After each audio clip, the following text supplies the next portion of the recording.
Mister Palaniswami, முதல்ல புரிஞ்சுக்குங்க, இந்த பிரச்சனை பெண்கள் இடஒதுக்கீடு அல்ல, அதை எல்லோரும் வரவேற்கிறோம். தொகுதி மறுவரையை தான் இங்க பிரச்சனை. தமிழ்நாடு கொதிச்சு போயிருக்கு. நாளைக்கு எல்லார் வீட்லயும் கருப்பு கொடியேத்த போறோம். பெண்கள் நீங்க எல்லாம் பாஜகவின் அலங்கோல சட்டத்துக்கு காலையில வீட்டு வாசல்ல கோலம் மூலமாக எதிர்ப்பு தெரிவிக்க போறீங்களா இல்லையா?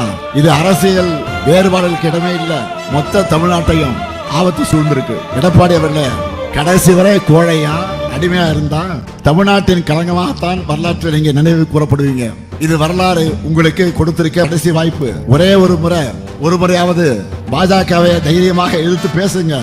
உறுதியான எஃகு பெயர் பெற்ற ஊர் இந்த சேலம். இப்படிப்பட்ட பெருமைமிகு ஊர்ல பிறந்துட்டு ஏன் டெல்லிக்கு முதுகு வளைஞ்சிருக்கீங்க? வெக்கமா இல்லையா? பக்கத்தில் இருக்கக்கூடிய கேரளா, தெலுங்கானா, கர்நாடகா போன்ற மாநிலங்கள் கூட அவங்க உரிமைகளுக்காக குரல் கொடுக்கிறாங்க. கட்சி வேறுபாடுகளை மறந்து ஒரே குரல்ல பேசுறாங்க. நீங்க தமிழனா இருந்துட்டு தமிழ்நாட்டுக்கு இப்படி துரோகம் செய்யலாமா? உங்க துரோகங்களுக்கு தண்டனை மே 4 அன்று கிடைக்கத்தான் போகுது. ஒட்டுமொத்த பெண்களின் ஆதரவோட திமுக மீண்டும் ஆட்சி அமைக்கத்தான் போகுது.